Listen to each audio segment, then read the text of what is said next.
또 이렇게 우리 한반도만의 문제는 아닌 거죠. 지금 당장에 기도도 했지만 미얀마나 러시아나 전 세계가 사실 인류 역사 자체가 그런 끊임없이 반복되는 전쟁, 지구촌은 사실 타락 이래로 이 문제를 끊임없이 앓고 있는 거죠. 21세기 들어서서는 평화가 올 것이라고 생각했지만 21세기답지 않은 전쟁이 지금 일어나고 있는 거죠. 이런 난감한 상황에서 복음은 도대체 뭘까라는 질문을 해야 되는 거죠. 그렇죠? 복음은 뭘까? 또 그 복음을 위탁받은 교회의 역할은 무엇일까? 그런 질문 앞에 서야 되는 거죠. 온 세상이 다 망해도 예수 믿은 우리는 보호해 주시는 이런 식의 무슨 무당 종교 같은 그런 식으로 끌고 가서는 안 되는 거죠. 교회가 왜 존재하는지에 대한 진지한 고민을 진리의 말씀 안에서 해야 되는 것이죠. 복음이라는 말이 좋은 소식이라는 뜻이잖아요. 여기 10절에서 좋은 소식, 유앙겔리언, 우리는 복을 집어넣어서 복음 이렇게 번역을 했습니다만은 저는 오역이라고 생각지는 않지만 흥미롭습니다. 우리가 참 복 좋아하잖아요. 그렇죠? 예수 믿고 복 받자. 틀린 말은 아니면서도 왠지 성경이 정의하는 복음의 복음됨을 잘 담아냈다는 생각이 들지 않습니다. 어떤 의미에서 좋은 소식인가? 좋은 소식인데 그럼 좋다는 것이 일반적인 표현인데 그 무엇 때문에 좋다고 말하는가라는 그 본질로 가지 않고 우리가 주관적으로 내가 듣고 싶은 좋은 소식이 될 때 복음이 변질되는 거죠. 그것이 2000년 교회 역사의 비극입니다. 지금 현재도 마찬가지고. 근데 여기 예수님의 탄생 기사는 명쾌하게 이야기합니다.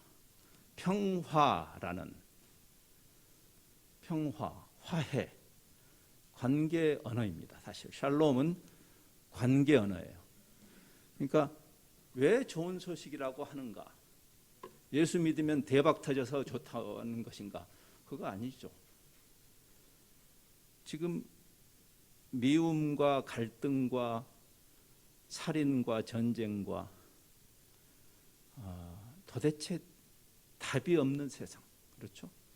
스스로 민주주의의 보루라고 까불던 미국의 그 총기를 통한 살고 싶지 않은 나라가 돼버리는, 도대체 인간에게 해법이 있을까라는 그런 생각이 드는 거죠. 그래서 이제 이 본문은 거기에 대한 해법이 뭘까? 그리스도인 거죠. 하나님의 해법은 종교가 아니고 그리스도입니다. 심지어는 기독교도 아닙니다. 기독교는 항상 변질했습니다. 지금도 불완전해요. 우리가 종교의 형태, 어떤 형식을 취할 수밖에 없지만 기독교가 진리가 아니라 그리스도가 진리죠. 내가 곧 길이다. 내가 곧 진리다. I am the truth. 내가 진리다. 내가 생명이다. 그래서 온 백성에게 미칠 큰 기쁨의 좋은 소식이라고 복음을 10절에서 설명하면서 잘 정의한 겁니다. 복음을 잘 정의한 거예요. 예수 믿고 대박 이야기 아니고 온 백성. 복음 자체 이미 선교적 개념이 내장되어 있는 거죠. 복음은 어떤 복음을 먼저 믿은 사람들이 배타적으로 누리는 그런 특권으로서의 복음이 아닌 거죠. 우리가 교회론에서 좀 생각해 봐야 할 부분이에요. 교회 다니는 사람들이 예수 믿었어. 온 세상은 힘든데 우리끼리 잘 먹고 잘 사는 그런 종교일까? 그것은 근본적으로 성경이 지향하는 방향을 놓쳤기 때문에 그런 잘못된 정의를 하는 거죠. 온 백성에게 미칠 이것을 선교적 DNA로 하는 것입니다. 근데 나중에 좀 더 깊이 우리가 이 부분은 또 다룰 거예요. 그래서 복음은 그리스도 하나님의 해법이에요. 하나님이 세상을 사랑해서 하시는 해법은 종교를 하나 만든 것이 아니고 독생자를 주신 것이에요. 하나님의 해법이에요. 하나님의 전략이에요. 하나님의 방법론이에요. 그리스도죠. 그래서 마가는 마가복음 1장 1절에 이렇게 기록해요. 단도직입적으로 예수 그리스도의 복음 이렇게 정의를 해요. 복음이 뭐냐면 예수 그리스도. 그러니까 구약도 복음인 것이죠. 그래서 그런 점에서 왜 구약 성경 전체가 오실 그리스도에 대한 상징적 계시이기 때문에 그렇습니다. 그러니까 신약에 와서 비로소 우리가 복음을 받은 것이 아니고 이미 처음부터 예수 그리스도를 가리키는, 우리가 율법주의 문제는 그 율법이 그리스도를 지향하는데 바울이 그걸 잘 풀었죠. 바울 서신에서. 근데 그 율법이 가리키는 그 그리스도를 보지 못하고 그 상징을 붙잡고 있는 선불교에서도 그 견월망지 이런 말 쓰잖아요. 견월망지. 달을 보고 손가락을 잊어버려라. 무슨 말이죠? 밝은 달이 뜨니까 야, 저 달 좀 봐 하면 여러분의 시선이 어디로 가야 되죠? 달에 가야 돼. 여기 보지 말고. 율법의 역할은 그리스도를 가리키는 것이다. 그러니까 우리가 성경 전체를 다 외웠다고 해서 성경을 이해한 것일까라는 질문 앞에 서는 것이에요. 예수님 당시에 바리새인들, 율법사들, 종교 지도자들은 그 시대에는 개인이 성경을 소장할 수 없던 때니까 성경의 전문가들은 성경을 외웠습니다. 구약 성경을. 구약 성경을 다 외우면 성경을 아는 것일까요? 여러분이 신앙의 연륜의 그 길고 짧음을 떠나서 여러분이 그 그리스도를 만났는지라는 질문 앞에 서야 되는 것이에요. 그렇죠? 내가 내 교회 짬밥이 몇 그릇인데 이렇게 이야기하지 말고. 그렇죠? 그래서 예수 그리스도, 그래서 그리스도의 중심성인 거죠. 조금 어려운 말을 쓴다면 기독론적으로 성경을 이해해야 되는 거죠. 기독론적으로 성경 전체에서 그리스도를 만나야 되는 거죠. 신약 성경은 물론이지만 구약 성경이 그 그리스도를 향해서 안내하는 초등 교사와 같은 역할을 율법이 하기 때문이죠. 그래서 누가는 잘 아시는 대로 누가는 의사인데, 그래서 그 의사 전문 의사로서의 그 아주 사복음서가 그 각 저자의 독특한 개성이 잘 드러나는데, 이제 누가는 의술적 섬세함, 여기 의술을 하시는 분들이 계신지 모르지만 의사가 될 때 선서하는 그 히포크라테스의 선서를 하잖아요. 이미 주전 4세기의 사람이니까. 그는 그 당시의 의술이 현대 의술이 크게 떨어지지 않는다는 사실을 이해해야 돼요. 놀라운 의술을 갖고 있었어요. 그 시대에도. 그가 그러한 섬세함으로 지금 2장의 이 복음, 그리스도라는 복음을 설명하기 위한 긴 1장을 쓰고 있어요. 놀라워요. 사복음서의 독특한 누가의 글쓰기입니다. 대충 훑어보면 세례 요한과 예수님의 탄생을 예고하고, 그리고 그 세례 요한의 어머니와 예수님의 어머니의 교제, 3개월 동안 교제를 하죠. 그래서 마리아가 예수님을 메시아를 잉태하고 낳는 그 심적 준비, 영적 준비를 돕는 그런 내용이 여기 나와요. 그리고 마리아가 그런 충격적인 사실에 휩쓸리지 않고 깨닫고 찬양하는 그 마리아의 찬가, 세례 요한이 탄생하고 사가랴라는 참 믿음의 선배가 그 하나님이 구약 시대부터 약속하셨고 오랫동안 기다렸던 그 일의 성취를 보는 이 노 선지자의 기쁨을 담아내는, 그러면서 이제 오늘 본문으로 오는 것이 굉장히 독특한 글쓰기이고, 우리가 그 당시에 탄생 예수 그리스도의 탄생에 대해서 많은 것을 들여다보게 하는 그런 누가의 기사입니다. 마침내 그 그리스도가 오셔서 무엇을 하셨는가? 그것이 바로 이제 오늘 우리 본문의 맨 14절에 예수님이 오셔서 하신 일이 세상에 평화를 가져오고, 그리고 그걸 통해서 하나님께 영광, 우리가 하나님께 영광 돌린다고 할 때 하나님이 어떻게 됐을 때 하나님이 영광을 받으시는가에 대한 이해가 필요하죠. 그렇죠? 우리가 그냥 자기 연민이나 또는 자기 어떤 신미주의에 빠져서 그냥 주님 영광 돌립니다 이렇게 하면 하나님 영광 받으신 것이 아니고, 이 망가진 세상, 하나님께서 아름답게 창조하신 세상이 회복되는, 비유를 한다면 이런 거겠죠. 여러분 중에 작품 활동을 하시는 분이 계시다면 그 작품이 나를 영화롭게 하죠. 영광스럽게 하죠. 그렇죠? 작품이 잘 좋은 작품이 나왔을 때, 그래서 그걸 애지중지하는데 우리가 무슨 전람회나 또는 이런 그 미술관, 박물관을 방문하면 작품에 손대지 말라고 하잖아요. 그렇죠? 왜? 망가지지 않으려고. 작품에 손을 대서 망가진 거죠. 그러면 그 작가의 영광이 깨어진 거죠. 그러니까 회복이라는 개념이에요. 사실은 구원은 회복이라는 개념이고, 그 무엇보다도 깨어진 관계의 회복인 거죠. 그렇죠? 그러니까 평화라는 것은 단순히 무탈한 것이 아닙니다.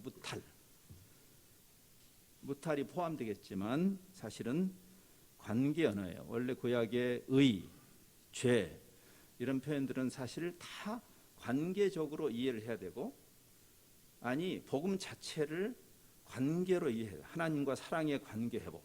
자꾸만 종교로 끌고 가지 말고 사랑의 관계로. 바울이 마침내 깨닫잖아요.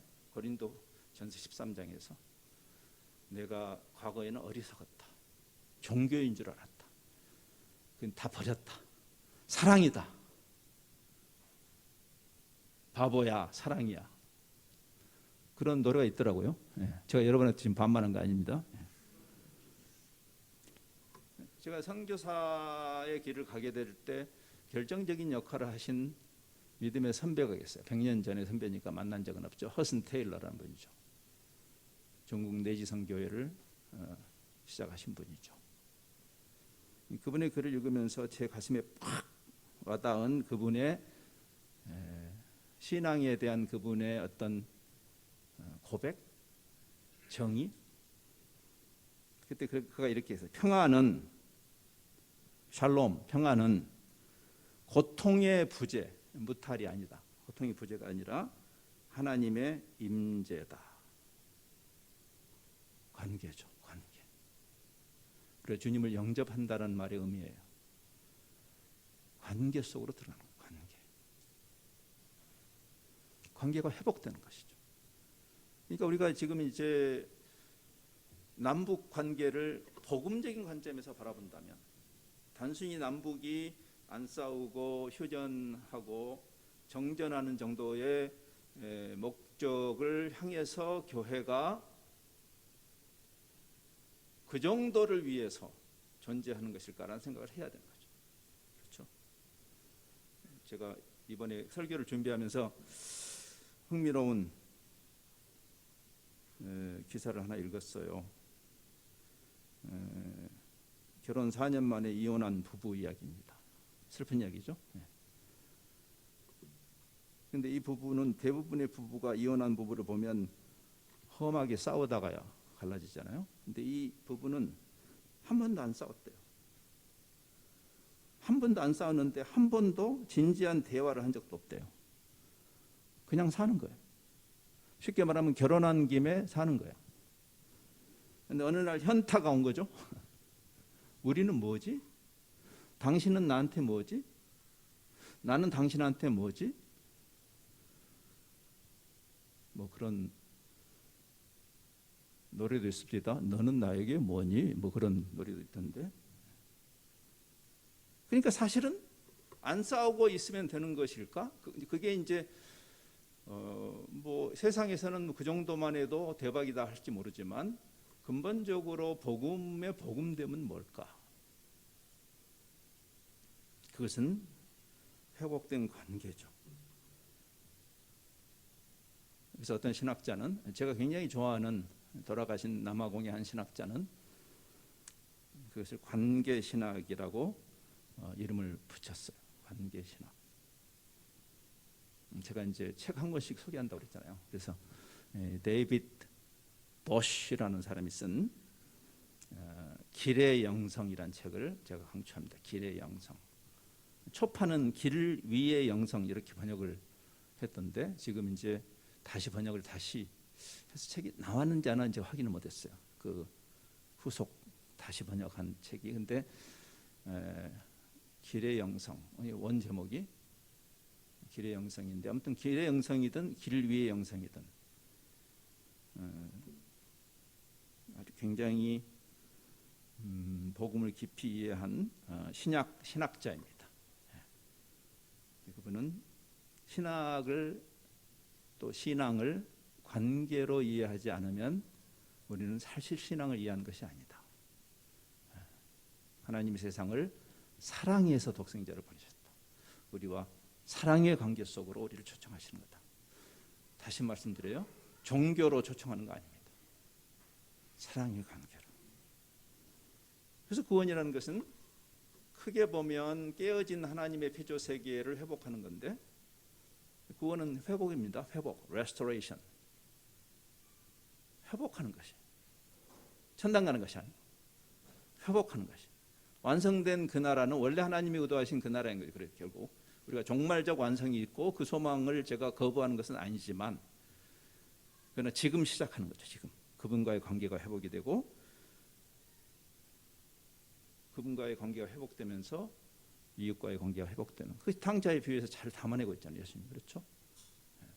원천적인 관계의 깨짐, 하나님과의 관계가 깨진 거죠. 창세기 3장에서 하나님과 관계가 깨지니까 어떻게 돼요? 큰아들과 탕자의 관계도 소원해지는 거죠. 그러니까 나중에 탕자가 돌아와도 큰아들은 별로 맞듣지 않은 거죠. 관계의 회복인 거죠. 사실은 관계의 회복. 하나님과의 관계가 깨지니까 어떤 일이 나요? 가인이 아벨을 죽이는 거죠. 바벨탑을 쌓는 거죠.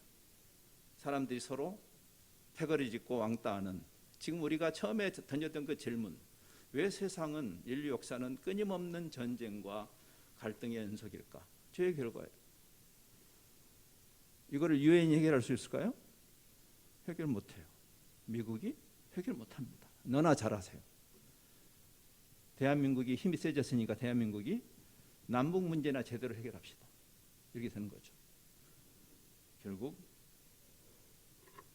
하나님이 내신 해법이죠. 그리스도입니다. 그러니까 그 그리스도는 이 원수된 관계에 막힌 담을 허시는 자로 오시는 거예요. 평화의 왕으로. 그렇죠? 막힌 담을. 십자가에서 주님이 하신 일이 에베소서 2장에 보면 서로 원수죠. 우리 다 원수예요. 주님과의 관계가 아니라면. 근데 그 주님이 하신 일이 그 담을 허신 것이다. 이것은 구약에서 설명하는 복음하고 일치되는 개념이에요. 구약의 성탄 기사를 들여다보면 그 예수님이 평화의 왕, 이사야서 9장 6절에 보면 이렇게 되어 있어요. 한 아기가 우리에게 낳고 한 아들을 우리에게 주신 바 되었는데 그 옆에 있는 정사를 메웠고, 이건 이제 설명이 좀 필요한 이야기예요. 그의 이름은 기묘자라, 모사라, 전능하신 하나님이라, 영존하시는 아버지라, 평강의 왕이라. 평화의 왕. 그리스도가 왜 오셨는가? 지금 누가는 세상의 평화, 예수 믿는 집단의 대박을 위해서 오신 것이 아니라 세상의 평화를 위해서 오셨다. 그러니까 이 회복된 사랑의 관계라는 관점으로 삼위 하나님도 이해를 해야 되고, 교회를 이해해야 되고, 복음을 이해해야 되는 것이죠. 그 그리스도의 영인 성령이 우리 안에 무엇을 하시겠어요? 성령의 열매도 역시 그래서 이 관계, 공동체 회복이라는 관계로 풀어야 하는 것이죠. 그렇죠? 여러분 갈라디아서 5장 22절 23절에 나와 있는 이 9가지의 특징은 관계로 이해해야 하는 거예요. 그냥 혼자 골방에서 예수 믿고 누릴 수 있는 것이 아니에요. 사랑을 어때 혼자 해요? 그거 이상한 거지. 그렇죠? 사랑은 관계를 전제하는 거예요. 기쁨도 관계에서 오는 기쁨이에요. 그렇죠? 무슨 뭐 히로뽕 맞고 뿅 가는 그런 기쁨이 아니고 관계가 주는, 현대 심리학에서도 그 개인주의적인 서구의 그런 그 아주 개인적 사이콜로지에만 집착하던 교만한 심리학이, 그래서 공동체란 단어를 거부했어요. 오랫동안 심리학에서도. 그건 무슨 뭐 어린아이들 덕담이지 무슨 공동체는 무슨 공동체야. 개인의 심리학은 탁월하게 잘했지만 서구의 심리학이 최근 들어서 비로소 그들이 가장 인간이 행복한 상태가 관계가 회복됐을 때는 것을 인정하지 않을 수 없게. 그래서 커뮤니티 사이콜로지, 이 공동체 심리학이라는 개념을 이제는 인정하게 되는 거죠. 그것은 심리학에게 물어보지 않아도 성경 이미 나와 있는 것이죠. 사랑과 희락과 화평, 화해죠. 화평, 샬롬, 오래 참음. 관계가 없으면 오래 참을 수. 여러분 자신에게 오래 참습니까? 자비를 베푸는 그 관계, 양선, 서로에게 좋은 goodness, 서로에게 까칠하지 않고 서로에게 모든 것이 관계에 관한 것이. 성령이 임하시면 무슨 뭐 금리빨이 나는 게 아니고 관계에 관한 것이다.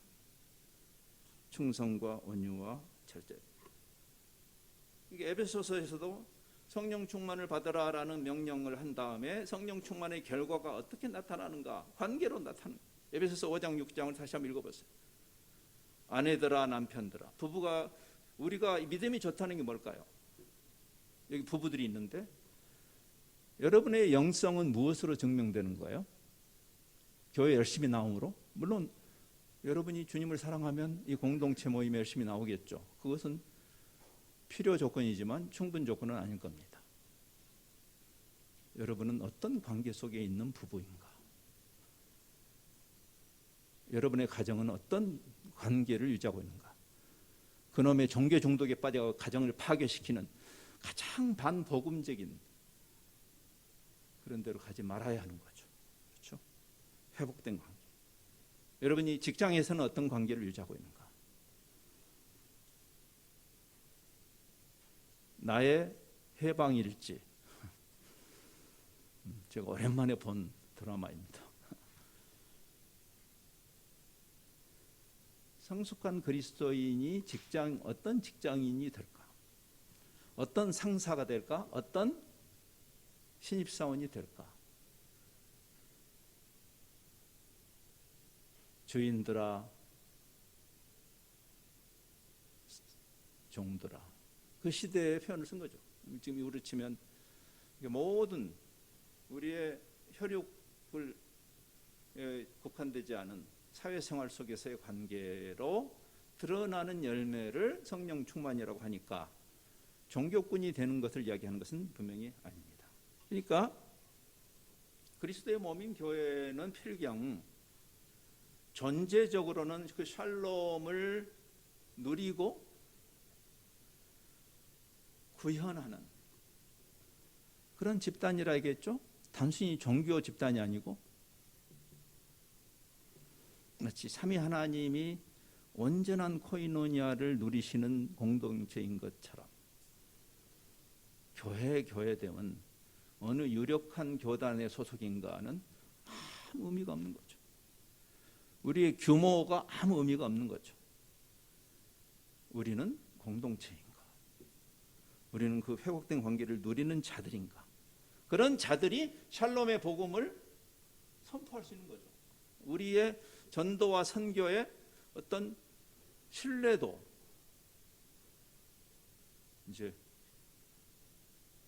한 달쯤 후에 이 요한복음 17장이라는 예수님의 교회론이라고 할 수 있는 그 17장을 중심으로 한 이 부분, 교회론 부분을 좀 많이 이야기하려고 합니다만은, 그러니까 우리는 그 샬롬이 회복된 또는 회복돼 가는 그 여정에 있는 집단이고, 그리고 세상을 향해서 우리는 필연적으로 샬롬을 퍼뜨리는 피스메이커로 우리를 부르시는 것이죠. 이 성경이 그리는 큰 그림이에요. 그래서 우리는 평화의 직분을 주셨고 화해의 직분을, 고린도후서 5장에 너희가 새로운 피조물이라고 할 때 그 새로운 피조물은 이 세상에서는 그런 피조물이 없어요. 우리가 남이가 우리끼리 패거리 짓고 우리끼리 남을 왕따하면서 독점하는 것이 세상의 집단이죠. 그러니까 그 망가진 세상의 모습이라면 새로운 피조물은 뭔가? 새로운 피조물은 평화를 누리고 평화를 퍼뜨리는 피스메이커가 되는, 그래서 우리에게는 그 화해의 직분을 주셨고 우리 입에서 나가는 메시지는 화해의 메시지를 주셨다. 이런 정리가 좀 필요한 거죠. 그렇죠? 예수님이 오신 이유입니다. 그러면 이제 질문은 어떻게 그걸 이루는가? 어떻게? 그 샬롬을 어떻게 이루는가? 그래서 우리가 배워야 해요. 인간의 방법이 아니라 하나님의 방법. 이렇게 두꺼운 책을 주신 이유입니다. 배워야 되지 않겠어요? 짜증내지 말고 하나님 영권만 간단히 말씀하시지 이건. 근데 필경 하나님의 방법은 우리의 방법과 다르죠. 그렇죠? 구약에서도 이사야 55장 8절 9절을 보면 이런 표현을 써요. 이는 내 생각이 너희 생각과 다르다. 내 길은 너희 길과 다르다. 여호와의 말씀이니라. 이는 하늘이 땅보다 높음 같이 내 길은 너희 길보다 높으며 내 생각은 너희의 생각보다 높다. 이제 누가 보면 그 반전을 굉장히 충격적으로 잘 기록하고 있어요. 반전. 우리가 보통 세상의 평화를 가져오려면 부국 강병, 그게 세상의 방식이에요. 가이사의 방식이죠. 여기 절묘하잖아요. 가이사 아우구스투스 때 그리스도가 오셨다라는 연대를 기록하면서 대조를 하고 있는 누가의 글쓰기를 잘 생각해요. 굉장히 탁월한 황제고 나쁜 황제가 아니에요. 로마 제국 입장에서 보면 우리도 부국강병 하는 대통령 좋아하잖아요. 그렇죠? 그 사람이 조금 나쁜 짓 해서 그 사람이 그래도 우리 경제 살렸다고 그러잖아요. 그렇게 말할 수 있는 진짜 좋은 황제가 있다면 아우구스투스입니다. 근데 우리가 생각할 때 하나님이 세계의 평화를 위해서 그리스도를 보내셨다면 우리의 생각, 하나님의 생각이 우리 생각과 다른데 우리의 생각은 강력한 힘을 가진 분이 오셔야 될 것 같죠. 지금도 우리는 그런 파워 기독교를 지향하고 있죠. 한국교회를 포함해서. 그걸 복음이라고 말할 수 있을까? 우리 질문을 던져야 돼요. 여러분이 추구하는 기독교는 뭐예요? 여기 십자가의 역설이죠. 저는 역사적 기독교와 특별히 제 자신을 향해서도 제가 늘 그런 반문을 합니다. 나는 정말 복음을 이해한 녀석일까? 십자가의 길, 하나님의 방식, 이게 정말 말도 안 되는 방식이잖아요. 그렇죠? 짜증나는 방식이지. 단칼에 좀 어떻게? 그래서 고린도전서 1장에서 바울은 말이죠. 유대인은 표적을 구하고 우리하고 비슷해요. 우리 신기한 거 되게 좋아하잖아요. 그렇죠? 성령론이 잘못되어 있는 교회. 성령을 이야기할 때마다 바로 신기한, 하나님 필요하시면 신기한 일을 하세요. 맞아요. 근데 그 신기한 일이 그건 표적일 뿐이에요. 본질이 아니죠. 그걸 통해서 하나님 뭘 이루시려고 하는가 하는, 그걸 이해해야 되는 거죠. 견월망지 아까 제가 이야기했잖아요. 유대인은 표적을 구해요. 헬라인은 지혜를 찾으나. 지식이 나쁘다는 얘기 아니죠. 하나님의 피조 세계를 알아가는 그 지식이 필요하지만, 그러나 지금까지 인류의 머리로 낸 모든 해법들, 그게 공산주의든 자본주의든 다 틀린 거예요. 거기 소망이 없어요. 좌든 우든. 이제 우리가 균형 DNA에서 그 이야기를 좀 다룰 겁니다만은, 제가 과과목의 정치 이야기를 좀 한 겁니다. 그리스도인들은 정치에 대해서 어떻게 이해하고 참여해야 되는가? 정치에 대한 담론은 어떻게 진행해야 하는가? 성경에서 배워야죠. 그렇죠? 이제 우리는 십자가에 못 박힌 그리스도를 산다. 세상의 관점으로 보면 쪽팔리는 이야기를 하는 거예요. 십자가에 달리신, 그냥 그리스도도 아니고 십자가에 달리신 그리스도. 이미 예수님이 부활하신 데 이야기한 거예요. 왜 부활을 이야기한 거 자꾸 십자가를 말하냐고. 여러분 어떻게 생각하세요? 중세 암흑기가 여기서 실패한 거예요. 십자가가 부활로 들어가는 길이에요. 그 문을 열지 않고 부활을 이야기하는 것은 의미가 없는 거죠. 십자가는 싫은 거죠. 현대교회도 마찬가지입니다. 그래서 유대인에게는 거리끼는 거예요. 이방인에게는 미련한 것이다. 그분이 오셨는데 정말 볼품없이 오신 거죠. 그렇죠? 실망. 마침내 오셨는데, 오랫동안 대망했던 그분이 마침내 오셨는데, 그분은 고운 모양도 없고 풍채도 없고 우리가 생각하는 그런 셀렙이 아니고, 심지어는 멸시를 받고 유약하신 분. 지난주에 제가 쉼에 대해서 얘기했는데, 그분에게 가면 쉼을 얻는데 그분은 온유하고 겸손한 분이 아니고, 온유하고 겸손해가지고 무슨 쉼을 줘요.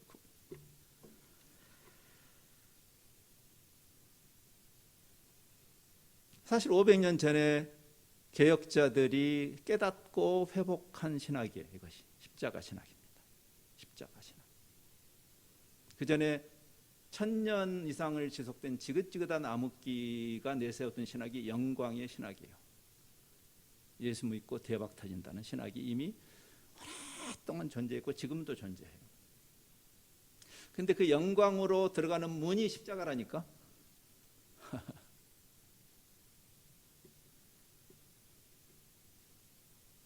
마틴 루터가 그 95개 조항을 내걸면서 이제 여원의 불길처럼 신학 논쟁이 일어납니다.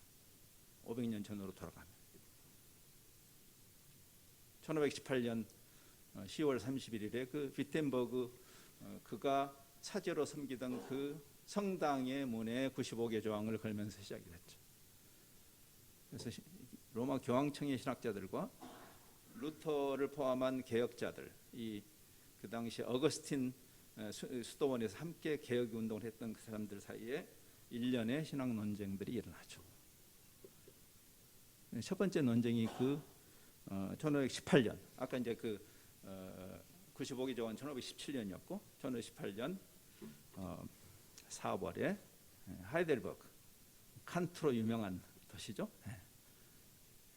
독일의 그 프랑크푸르트에서 한 1시간 남쪽으로 내려가면 있는 하이델버그에서 유명한 신학 논쟁, 하이델베르크 신학 논쟁이라고 합니다. 그때 로마 교황청의 신학자들이 내세운 복음은 영광의 신학이었어요. 우리가 좋아하는. 그때 루터와 개혁자들이 아니다. 테올로기아 크루시스, 십자가의 신학, 그 라틴 말이죠.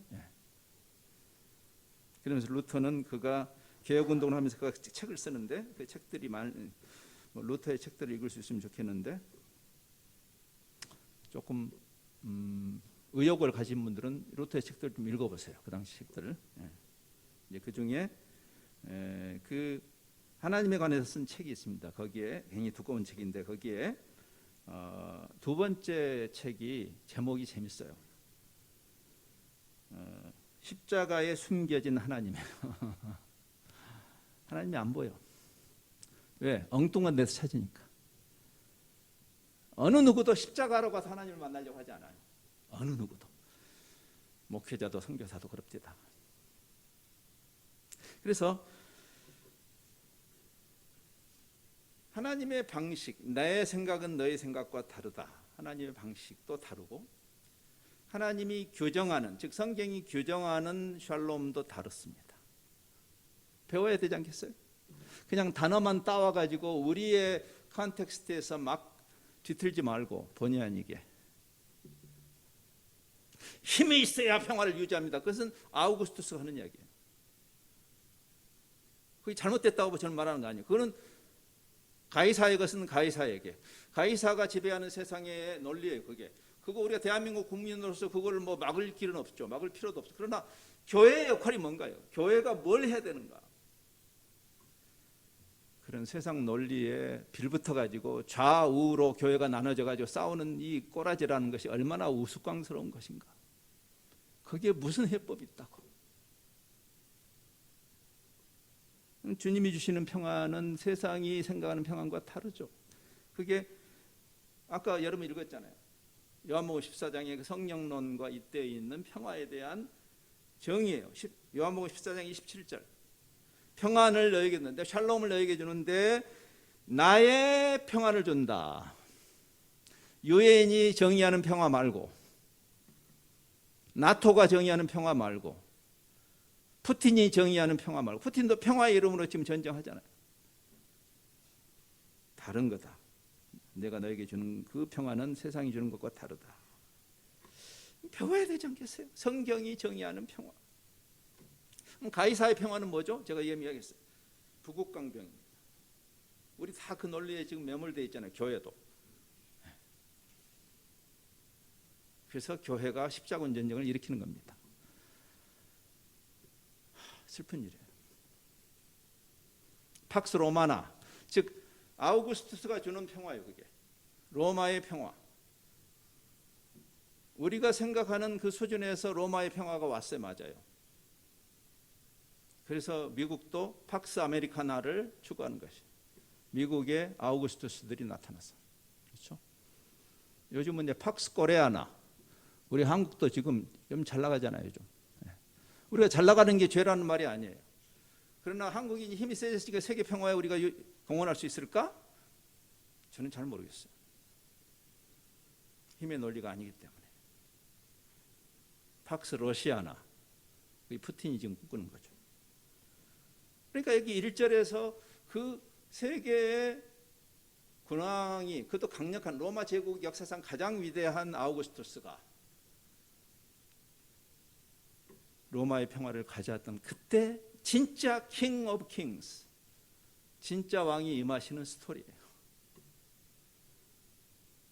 복음이란 말은 원래 성경에서 쓴 말이 아니고 그 당시에 헬레니즘 그 문화 속에 이 유앙겔리언이라는 그 옛날 그 알렉산더 대제가 전 세계 큰 그리스 제국을 형성하면서 헬레니즘이라는 문화와 헬라어라는 이 그리스 지금의 영어와 같은 그런 역할을 하던 그 언어를 퍼뜨리는 거죠.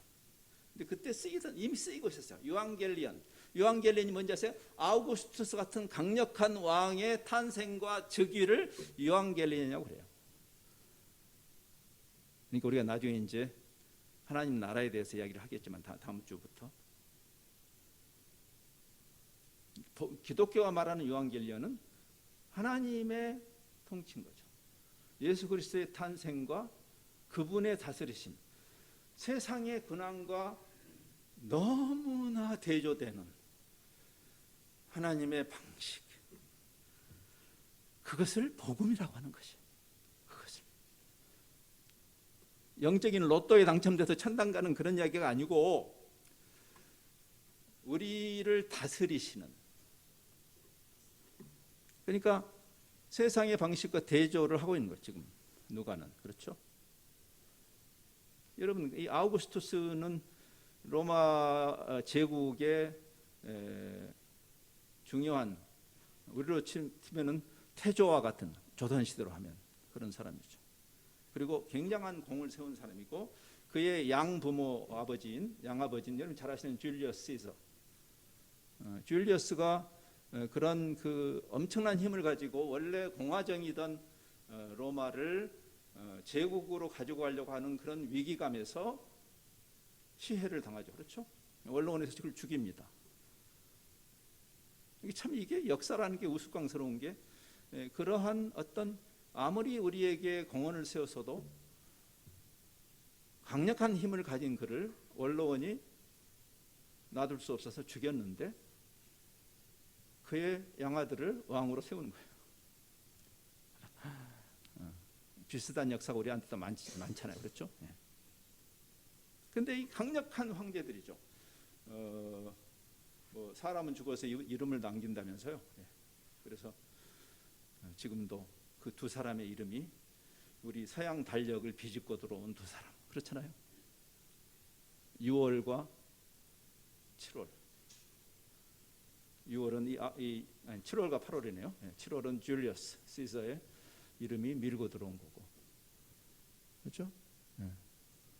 원래 september가 7월이죠. septa 이거는 라틴 말로 7이라는 뜻이에요.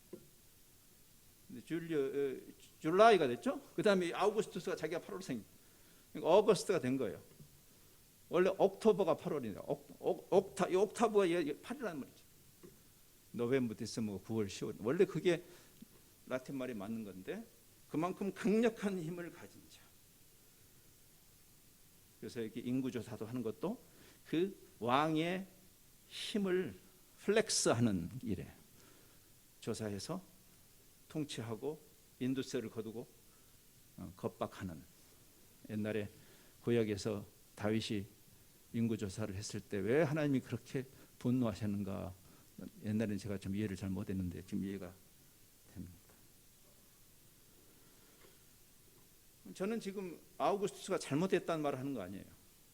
세상의 군왕으로서는 만점짜리죠. 아우구스투스가 스스로 그렇게 하겠어요. 내가 처음에 로마라는 그 도시에 들어왔을 때 그야말로 허접한 도시였다. 그러나 내가 이제 통치를 마칠 때는 로마가 대리석으로 지어진 도시였다. 우리 다 좋아하는 이야기잖아요. 그렇죠? 우리는 그런 대통령을 원하고 그런 군왕을 원하지 않습니까? 근데 진짜 왕은 오늘 여러분 제가 이제 시간이 많이 가서 이 부분은 생략할게요. 여러분이 뭐 너무나 많이 들은 이야기예요. 누가가 지금 기록하고 있는 그 허접한 메시아, 초라한 등장, 초라한 생애, 그리고 초라한 퇴장이죠. 지금 우리가 예수님을 나의 주, 뭐 메시아 이렇게 찬양하지만 그 시대의 역사의 그 시점으로 돌아가면 그분은 참으로 허접한 메시아였죠. 자, 그러니까 이제 우리가 결론으로 가면서 스스로에게 먼저 질문을 해야 돼요. 우리의 시선은 어디를 향하고 있는가? 우리가 주님을 원하고 하나님을 원하고 메시아를 원해요. 다. 어디서 찾는 거죠? 그분을 어디서 찾으려고 하는 거예요? 지금 여기 메시아의 표적이 뭔가? 우리는 빵빠레와 함께 그 아우구스투스 같은 그런 등장을 지금도 원하죠. 성경이 있음에도 불구하고 성경을 건성으로 읽거나 아예 안 읽죠.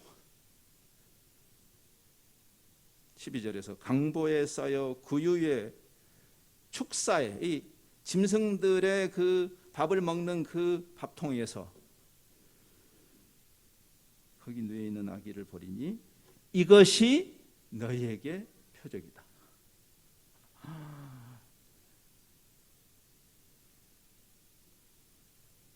한번 생각해 보세요. 왜 이런 논리를 하나님은 펴실까? 한번 생각해 보세요. 여러분이 평화를 가져오는 자의 특성이 뭐죠? 갑질하는 자는 평화를 가져오지 못해요. 무서워서 무탈하게 그냥 성질 죽이고 있을 뿐이죠. 그렇죠? 그게 무슨 평화인가요? 갑질을 통한 이 회유와 겁박과 이 강요가 평화일 수 없는 거죠. 이 아우구스투스가 팍스 로마나를 가져온 그 시대에도 그 시대의 글들이 있어요. 그 시대의 그 소위 헬레니스틱 그릭, 이 성경의 그릭하고 조금 더 세련되어 있는 그 고전 그릭이 있고 헬레니즘 시대의 그 그릭이 있는데 소위 말하는 그 히랍의 철학자들이 쓰던 그 글들이 있어요. 근데 그쪽으로 들어가 보면 재밌는 글들이 발견돼요. 한 사상가가 그렇게 썼어요. 그 아우구스투스 때. 비록 황제가 땅과 바다의 전쟁으로부터 우리에게 물리적인 평화를 줄 수 있지만 이 사람은 크리스찬이 아닌 사람이 쓴 거예요. 그러나 우리 안에 우리를 괴롭히는 우리의 야망, 우리 야망 때문에도 불행하잖아요. 그렇죠? 슬픔, 시기심을 극복할 평화, 내적 평화를 아우구스투스가 줄 수 없다. 사실 더 중요한 것은 외적 평화가 아니라 내적인 평화인데, 그러니까 우리가 다 주님을 원한다고 하는데 어디서 주님을 찾는가는 중요하죠. 예수님이 광야에 그 메시아를 예견하는 세례 요한을 찾아갔던 그 군중들에게 했던 질문이 떠오르죠. 너희가 광야에 무엇을 보러 나갔느냐? 화려한 옷을 입은 사람이냐? 그건 궁전에 있다.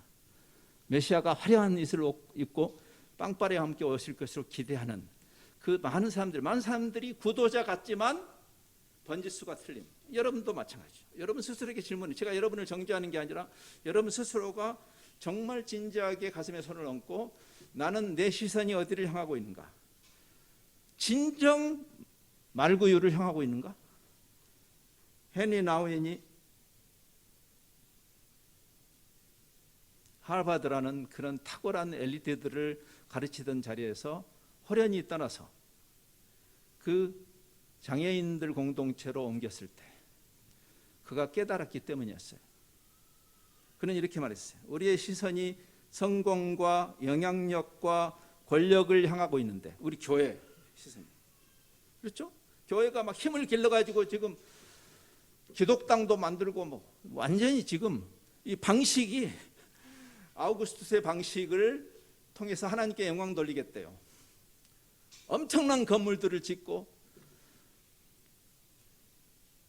교회의 시선이 거기를 향하고 있는데 우리가 어떻게 메시아를 만날 수 있는가?